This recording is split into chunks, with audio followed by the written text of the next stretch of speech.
C'est une petite fille d'une dizaine d'années. Depuis la fin de l'année 2022, elle apparaît sur les images de la propagande nord-coréenne, à côté de son père, Kim Jong-un. Elle salue les militaires lors des défilés. Elle a déjà un timbre à son effigie. Elle est présente lors des lancements de missiles. Le message est clair.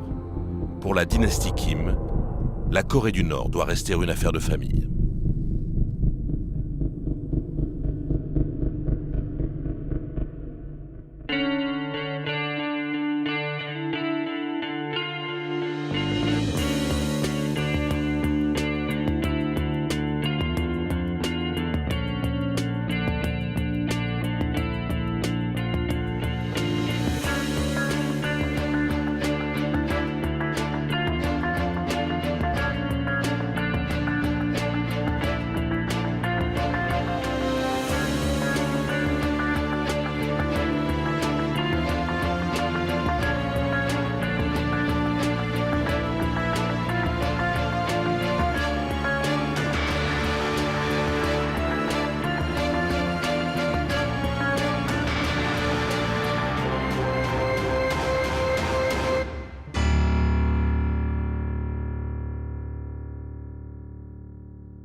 À l'été 2022, une jeune femme prend la parole dans le grand hall du peuple à Pyongyang.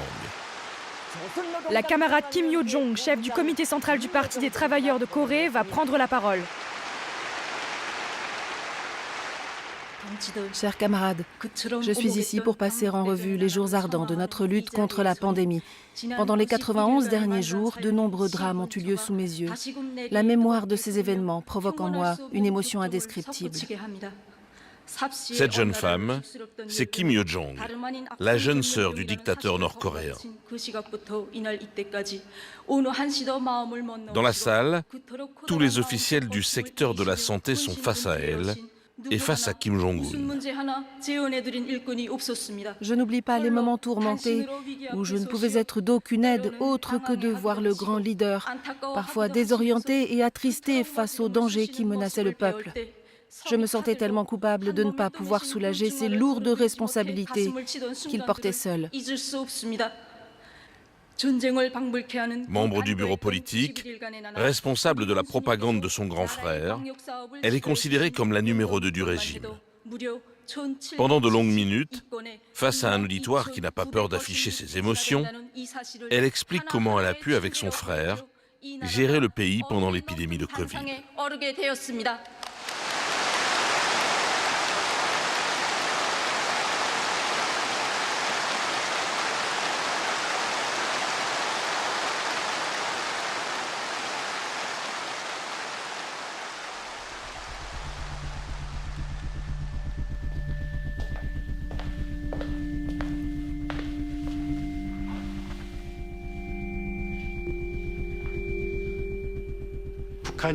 En Corée du Nord, on ne va jamais publiquement assumer que le pays fonctionne selon un système féodal. Personne n'oserait parler de famille royale. Alors, on utilise le concept de la lignée du mont Paektu pour justifier la succession dynastique. Les membres du parti et les jeunes nord-coréens vont régulièrement rendre visite à cette montagne sacrée pour le régime. On y découvre les lieux de combat de la résistance anti-japonaise de Kim Il-sung ou le prétendu lieu de naissance de Kim Jong-il. C'est une sorte de pèlerinage. Le pouvoir du fondateur du régime est ainsi sanctifié en Corée du Nord. Kim Jong-il aussi. On est dans la religion, dans l'irrationnel. Le mont Paektu est devenu l'équivalent de Bethléem pour les chrétiens.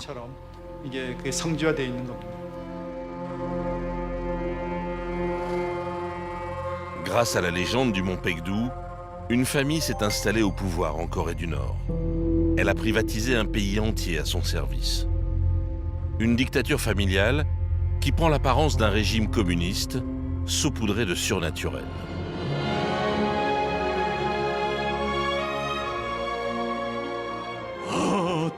Ah, la nation, le peuple coréen, je vous annonce solennellement la naissance de la grande étoile brillante Kim Il-sung sur le mont Paektu. La grande étoile qui nous porte bonheur s'est élevée. Annonçons cette grande nouvelle au monde entier. La propagande nord-coréenne répète le message en chinois, en japonais, en espagnol et bien sûr en anglais. Pas vraiment pour convaincre le reste du monde, plutôt pour faire croire aux Coréens que leurs leaders sont également vénérés à l'étranger. En montant sur le mont Paektu, la montagne révolutionnaire sacrée, Kim Il-sung a déclaré avec une grande émotion: « Lorsque j'arpente le mont Paektu, je pense au camarade Kim Jong-il. Le mont Paektu est son lieu de naissance et le berceau où il a forgé son courage.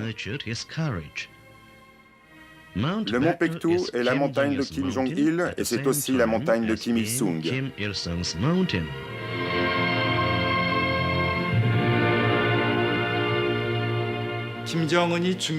Quand Kim Jong-un prend une décision importante ou quand il affronte une difficulté, on le voit monter sur le mont Paektu.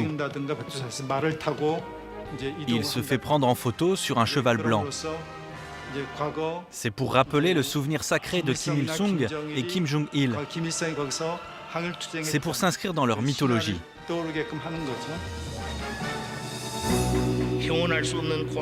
Résultat, de nos jours, la direction du pays est assurée par la dynastie au grand complet.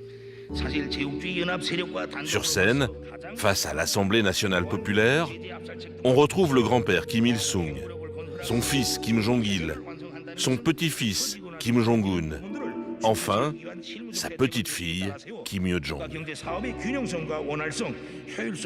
Chacun son tour dirige la Corée du Nord depuis 1948.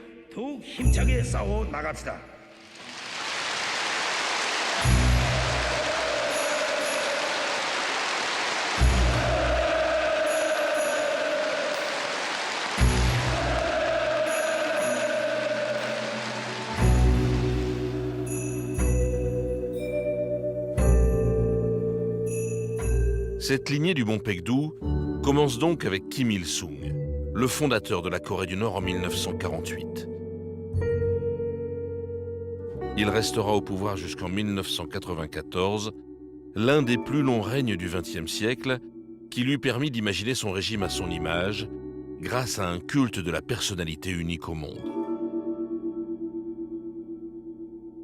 Officiellement, Kim Il-sung dirige toujours le régime, car il a été nommé président éternel à sa mort.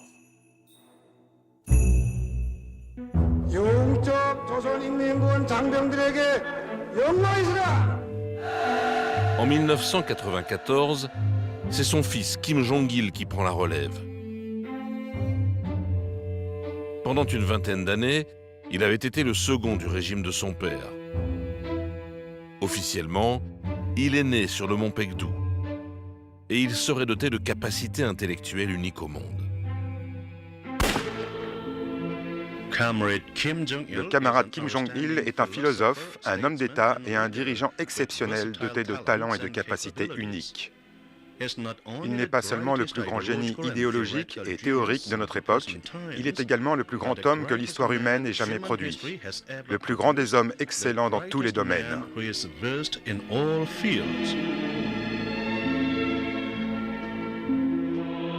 Kim Jong-il meurt en 2011 et c'est son plus jeune fils, Kim Jong-un, 27 ans, qui lui succède.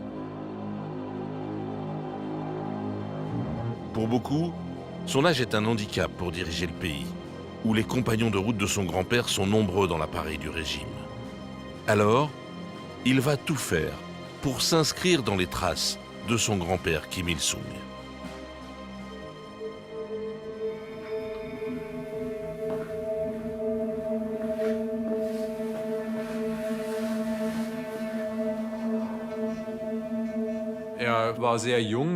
Il était très jeune. Dans une société où le respect de l'âge compte énormément, il a dû résoudre ce problème nouveau pour lui et pour le régime. Alors il a essayé de compenser, en s'habillant de manière très conservatrice. Son apparence s'inspire directement de celle de son grand-père. Ça l'a aidé à s'imposer, malgré son jeune âge.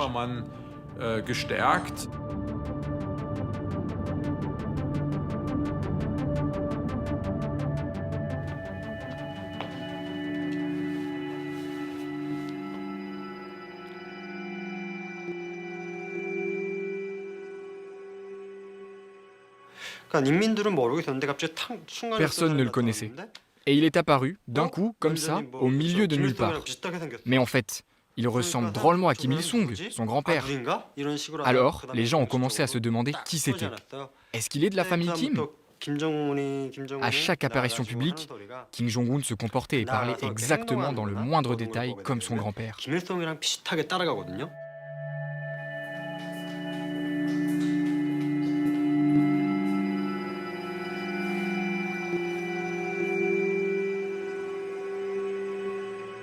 On découvre un dirigeant qui prend la parole avec beaucoup de facilité, qui s'exprime, qui explique, qui n'hésite pas à convoquer le congrès du Parti des travailleurs. Il va le faire très vite et très régulièrement, expliquer sa politique, jusqu'à passer d'ailleurs pour, je le mets entre guillemets toutefois, pour un réformateur, et à créer d'ailleurs certaines attentes de la communauté internationale sur sa capacité finalement à accepter de dialoguer, et surtout sur sa capacité peut-être à assurer un développement économique et donc modifier les conditions de vie de la population.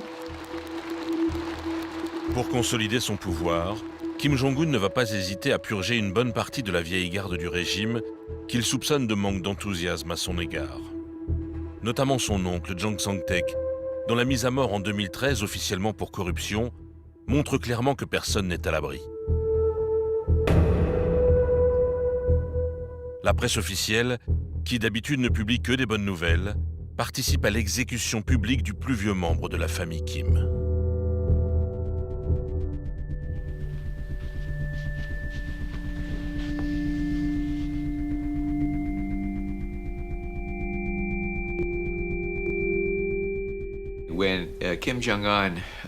Quand Kim Jong-un a succédé à son père, nous avons appris que c'est un jeune homme qui était allé à l'école en Suisse. Nous avons pensé que c'était peut-être une personne plus cosmopolite qui comprenait la communauté internationale. Peut-être voulait-il de meilleures relations avec le monde. Nous avions tort. Kim Jong-un est le plus agressif des trois Kim qui ont dirigé le pays.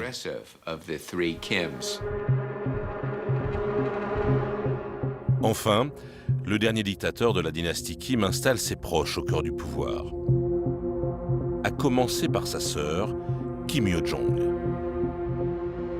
Lorsqu'ils étaient enfants, ils ont vécu ensemble sous un faux nom pendant plusieurs années en Suisse, scolarisés dans des écoles chics de Berne. Depuis cette époque, leur confiance réciproque est totale. Et la jeune sœur deviendra la régente du régime si son frère ne pouvait plus exercer le pouvoir. Tout est prévu pour que la famille garde la main sur le pays.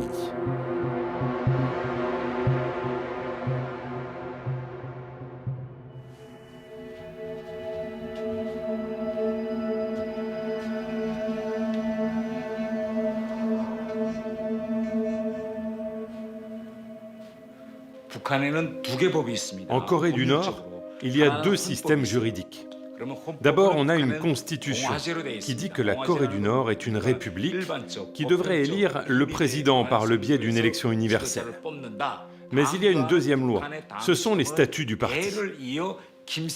Et que disent ces statuts? Le leader du parti vient de la famille Kim, de génération en génération. Ainsi, le parti est basé sur l'idéologie de Kim Il-sung et de Kim Jong-il, et il doit travailler non pas pour la patrie ou pour le peuple nord-coréen, mais pour la succession de la famille Kim. C'est noir sur blanc, c'est écrit, et c'est clair pour tout le monde. Évidemment, les statuts du parti priment sur la Constitution. En Corée du Nord, quand on entre dans le parti, on fait un serment. On entre dans le parti en jurant qu'on va tout sacrifier pour permettre la succession de génération en génération. Et c'est selon ce principe que le système nord-coréen fonctionne.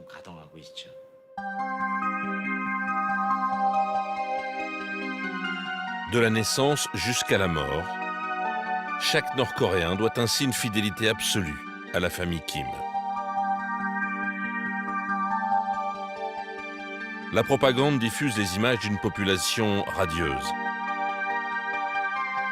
Mais la réalité est beaucoup plus compliquée. Chaque Nord-Coréen est chargé d'espionner son voisin. Les collègues se dénoncent à l'usine. Les clients surveillent les vendeurs.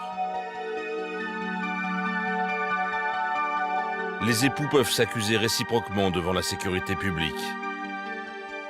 Le régime s'est inspiré des méthodes soviétiques qu'il a poussées à l'extrême pour vérifier que personne n'oublie de sourire sur les photos officielles.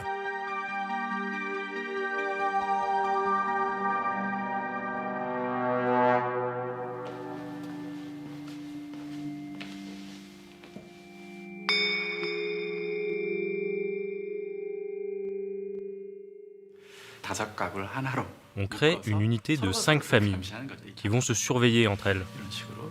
Ensuite, on constitue un Inminban qui regroupe une soixantaine de familles. Et il y a un chef de cet Inminban.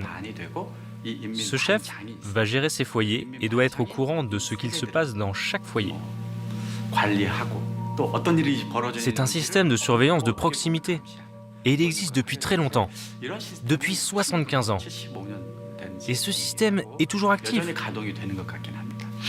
Ce système est désormais devenu un système de terreur, absolument horrible, dans lequel chacun doit critiquer et mettre en danger ses propres voisins.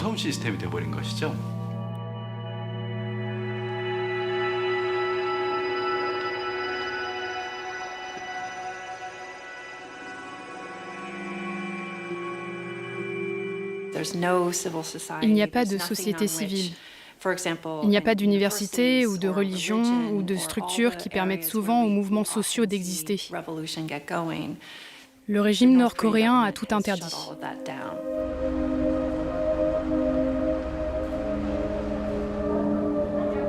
En Corée du Nord, il est ainsi impossible d'émettre une opinion qui ne soit pas dictée par la volonté du parti.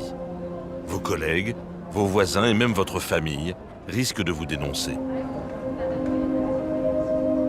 Un adolescent, coupable d'avoir tenté de regarder Squid Game, une série sud-coréenne, a ainsi été dénoncé par ses parents, puis condamné à mort. En dénonçant leur fils, les parents espéraient échapper à la condamnation.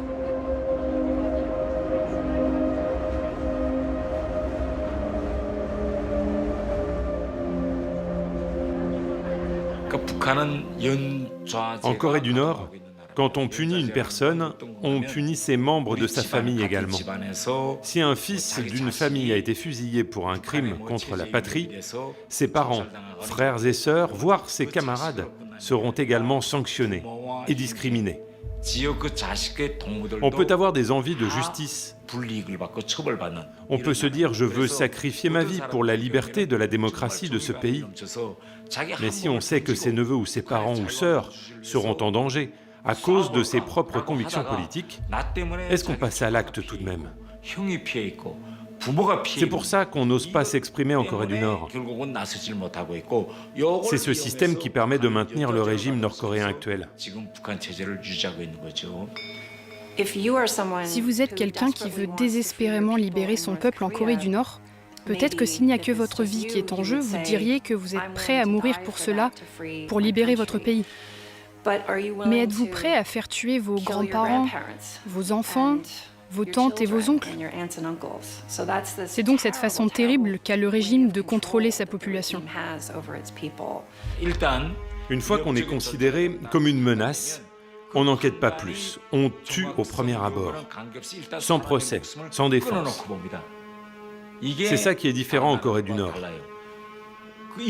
C'est pour ça que Kim Jong-un a pu tuer son oncle Jan Sang-taek et son demi-frère. Son demi-frère, Kim Jong-nam, a été assassiné dans un aéroport, devant les yeux du monde entier, devant une caméra de surveillance.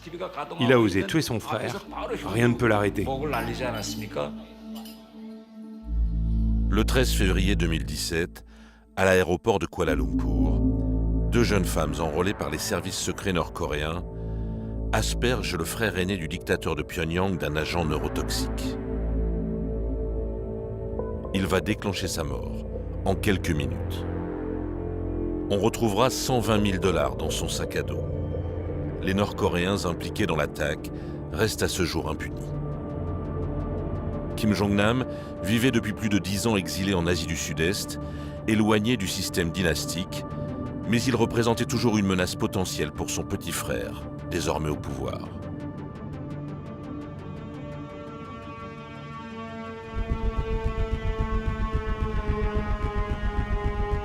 Pour ceux qui échappent à la peine de mort, il existe une vingtaine de camps de travaux forcés à travers le pays, selon les observations des satellites occidentaux. D'après les rares rescapés qui ont pu fuir le pays, les conditions de détention et de travail sont les plus éprouvantes au monde. La majorité des détenus meurent à la tâche, notamment dans les mines du pays. Selon une commission d'enquête de l'ONU, plusieurs centaines de milliers d'opposants sont morts dans ces camps, et des millions de Coréens ont péri dans les famines des années 80 et 90. La Corée du Nord est ainsi depuis des dizaines d'années la dictature la plus cruelle au monde pour son propre peuple.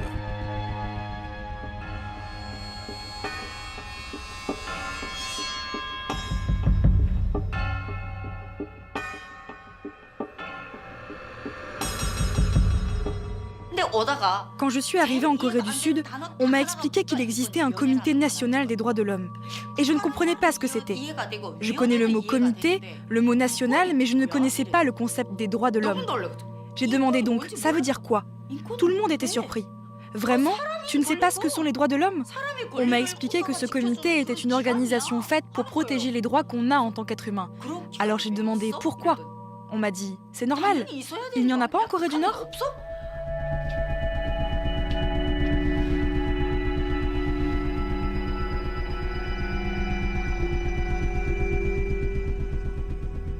Ils ne comprenaient pas le principe de la plainte. Nous avons interrogé environ 60 femmes nord-coréennes. C'était un mot inconnu pour elles. Se plaindre ne fait pas partie du vocabulaire. Donc il a fallu tourner autour du mot pour leur expliquer ce que ça veut dire. Elles nous ont dit « ce n'est pas possible de se plaindre ». L'Union des femmes peut se plaindre de vous si vous n'avez pas atteint vos objectifs. Mais pour elles, une plainte ne peut aller que dans un sens. Le gouvernement peut punir ou critiquer les gens pour ne pas satisfaire à certaines de leurs obligations, remplir leurs quotas par exemple. Mais personne ne peut se plaindre. Donc, elles ne comprennent pas que dans un pays normal, les citoyens ont le droit de se plaindre.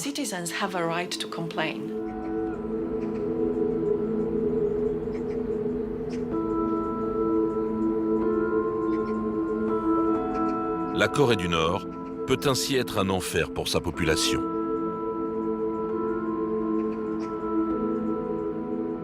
Pourtant, la capitale, Pyongyang, semble en pleine modernisation. La ville est immense, longeant pendant des dizaines de kilomètres la rivière Taedong, l'un des principaux fleuves de Corée du Nord.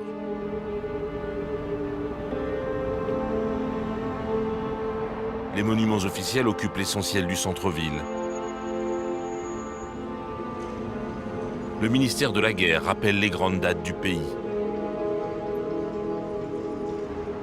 Le Palais du Soleil est le cœur du pouvoir et l'endroit où l'on organise les grandes parades officielles. De l'autre côté de la rivière, la tour du Juche, c'est le nom de l'idéologie officielle qui affirme l'importance de l'autosuffisance. C'est le mantra de la dynastie Kim.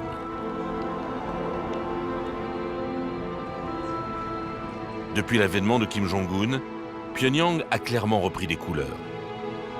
C'est l'engagement du jeune leader qui a compris que son pouvoir ne pouvait pas seulement dépendre de la répression, mais également de l'amélioration visible de la vie de son peuple.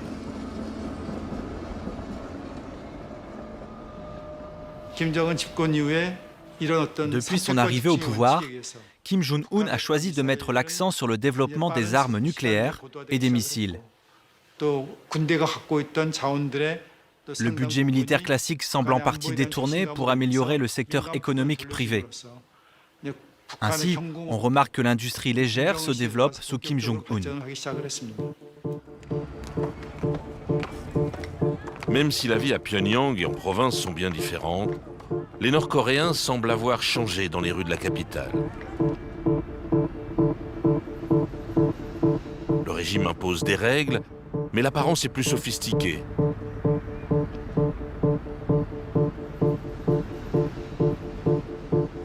Les téléphones portables se sont généralisés, même si on ne peut pas appeler l'étranger.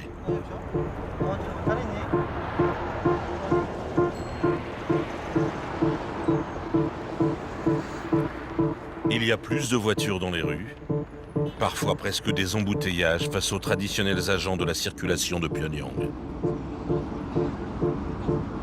Même si le vélo est toujours aussi populaire. Certains quartiers de la capitale tentent de ressembler à une ville presque comme les autres. Une modernité qui contraste avec les habitudes du passé. Je peux dire, grâce à mon expérience personnelle, que la vie en Corée du Nord s'est significativement améliorée pour le peuple au cours des 30 dernières années. Bien sûr, on part de loin, mais il y a eu une amélioration. Le peuple, disons ordinaire, a des possibilités totalement différentes en matière de consommation. Il y a plus de choix pour s'habiller, plus de choix pour se nourrir, plus de choix pour se déplacer. Le pays s'est de fait modernisé. J'ai voyagé dans tout le pays et je peux dire que ces améliorations sont générales. Mais Pyongyang, bien sûr, est un cas à part, parce que c'est là que vivent les élites et la direction du pays. Une direction qui a besoin du soutien de ces élites pour maintenir la stabilité politique.